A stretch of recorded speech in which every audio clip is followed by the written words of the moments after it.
I've always found those amazingly boring. I did prepare a few notes here that I'd like to share. The sign on the wall says how these, what does it say? I read this, it looked really good. The paintings presented in this exhibit represent 3 bodies of work dated approximately 9 years apart. Not by design, it just happened to turn out that way. The exhibit includes paintings from 1995, 1 painting from 2004 or 2005, and 4 paintings from 2013. Actually, it turns out 2 of them are from this year, 2014, and there might be what?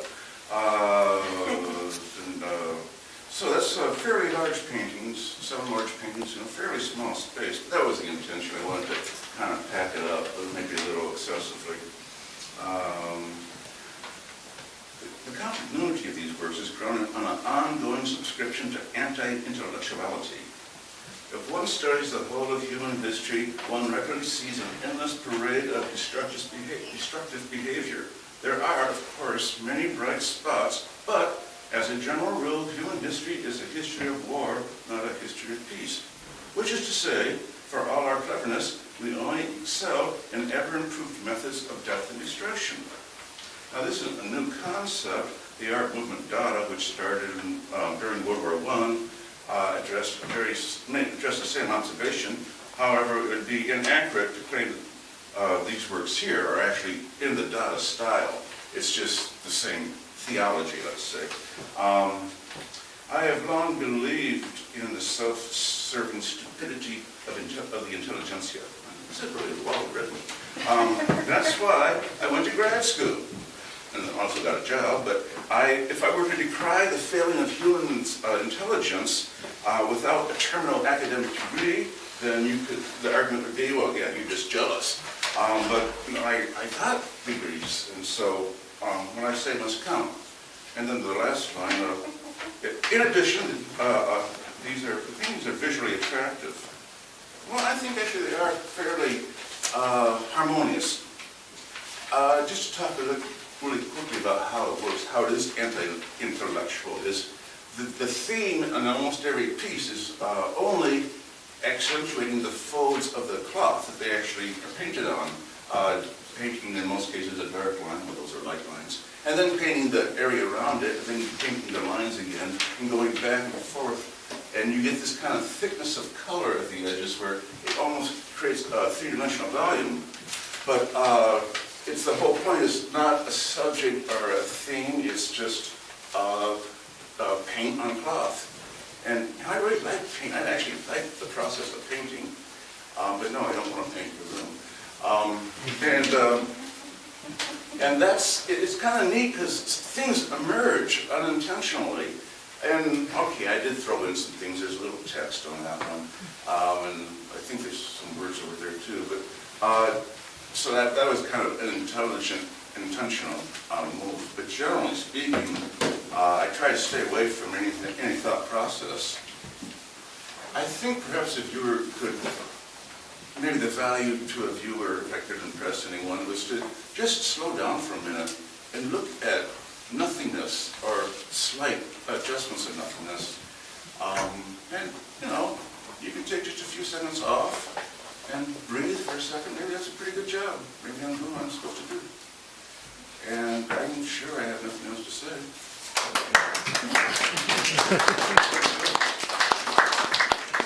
I'll take a question. Do we have any questions for Mr. Crall? I missed the whole talk, sorry. Well, explain what Dadaism is. Dadaism? Well, it's, as I said, it was a literary movement, an artistic movement, like during World War I, 1914, and thereafter. It was the precursor to Surrealism. Surrealism is kind of like dreamscape. There's many surrealists, and there's each one has their own style. My favorite is Crall, and he has always like this spooky dream presence to it. But before that, there were people like McGree, I mispronounced the name. He painted this lovely picture of a pipe. It's like a well-painted watercolor, actually oil on canvas. And then he wrote as a caption beneath it, "This is not a pipe." These things are not what they appear to be. There's a sculpture by Man Ray. He's an American, actually, mostly photographer. But you may have seen this. It's a flat iron with a roll of nails right down the center. Not very useful for ironing clothes. It's absurd. And similarly, I think Eugene O'Neill would be classified, at least in part. He has a theater of the absurd that comes into play. I'm not, a drama person. I might get into rough terrain. But just to take an art object and demonstrate the absurdity, and hopefully the viewer extrapolates that maybe we are ourselves absurd, or maybe there's absurd things available. How was that?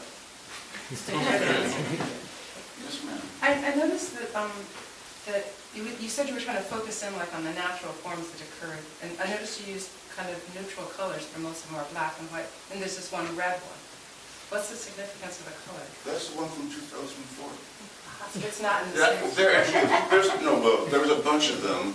So I did those in '95, with those two, because we couldn't get the other one in. And then this is last week, and those are from like early December. But that, I was taking the idea, but looking at applying color, using a lot more color schemes like complementary colors and triads. And so that was just what I was doing at that time. So it's mostly black and white in '95, and then I think the coloration of the last four is a more harmonious, maybe refined color, if I would say so More much. subtle.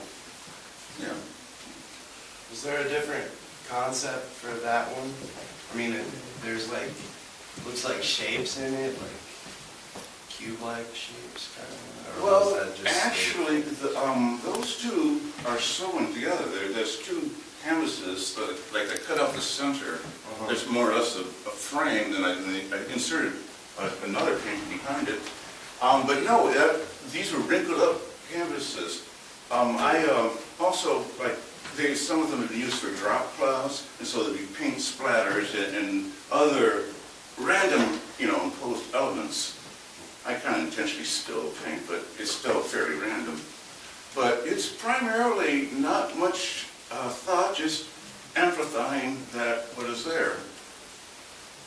I try not to think so much. Is there significance of the letters at the bottom? Like, does it actually? There are some other forms, yes. Is it spelling something? Yes, in fact it does. But some of the other forms break down. I know what it says. So if somebody asked you, who is Laurie Wunderman, what would you say? I'd say there was someone I knew in 1995. So did you talk about accident and the importance of accident in the work in terms of, because didn't you do a whole series of paintings that were just the creases in the canvases? Yeah, this This is a crease canvas? Okay. Yeah, the folded up canvas, that's when you get these regular grids, because you fold up, cloth in fairly square fashions. And actually, this was multiple pieces of canvas, and you actually laid them out, and to sew them back up, I put letter forms. So I had A, B, C, D, and you can see the E and the D. I can't really see the other ones, although I probably did start with A. That's how we usually do that stuff. So is there a correspondence between chaos theory, these random folds, and these arbitrary letters you're sneaking into it? And If I knew formulae, If I knew anything about chaos theory, I could answer that question with authority. Randomness, yeah, I think still the underlying theme is not trying to make a big statement, just playing with the media. I really like pushing that wet, colorful stuff around. I could be very happy for a very long time. I actually have been fairly happy for a few times. So would you talk a little bit about qualia in your work and the importance of reviewers' response? Qualia, the things that we can see, but they're ineffable, we can't express them because they have to be directly perceived. And so you've got these multiple reds over there, and then variations on pink. And each of you is going to see those colors very differently. I'm going to think about it's colorblind, but everybody's seeing the same thing at the same time. We're all seeing different things, and is that part of what you were trying to draw out of those? Yeah, but I can't speak to it because I paint to it. If I could write an essay, it's much easier to type. I mean, so I haven't really explored this line of thinking, so I'm kind of trying to pass on the question. Of course, everything is an interpretation. Go ahead, we'll just wait. Another one. Yes, ma'am. I know that you're interested in math, and I see a lot of kind of symbols that are kind of. Oh, yeah, that one's there. It tells you what the frequency for G is.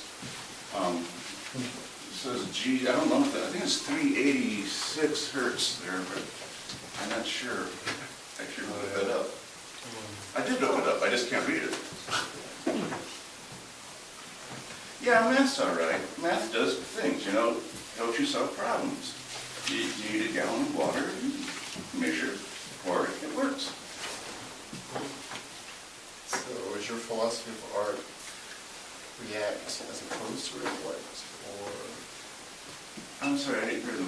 is your philosophy of art about creating and reacting as opposed to reflecting? So as a painter, you see yourself as a person of action. You're making things as opposed to just thinking about things, and you leave the thinking to the spectators? Or did you intend for people to try to look for these formulas and hidden things and search out the golden mean and golden rectangle?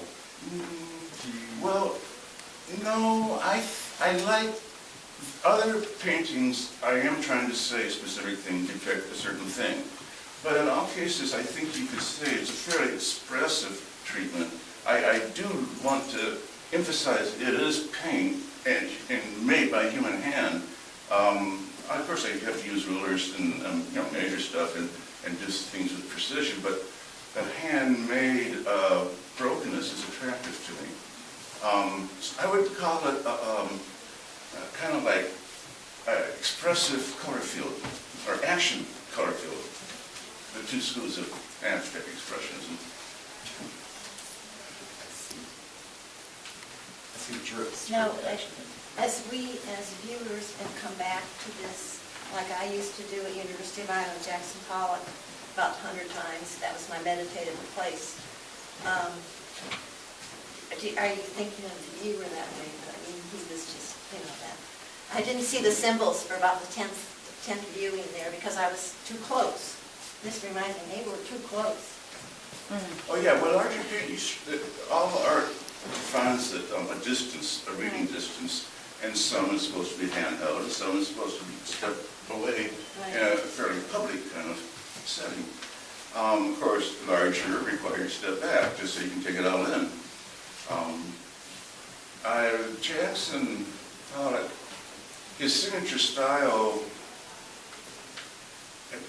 I don't know if I guess you could fall into it in a meditative sort of thing, but I see it more as a trace of the mark, or the pattern of Patterns, the history of that hand that made the mark.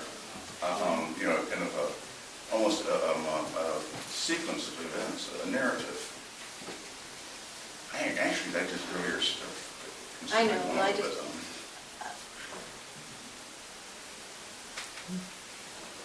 Any more questions? It's okay to tip the artist if you Only in Europe. We're going to have, we have food out in the foyer for everybody, so you can dig into that. Talk to Mr. Crall as much as you want, and enjoy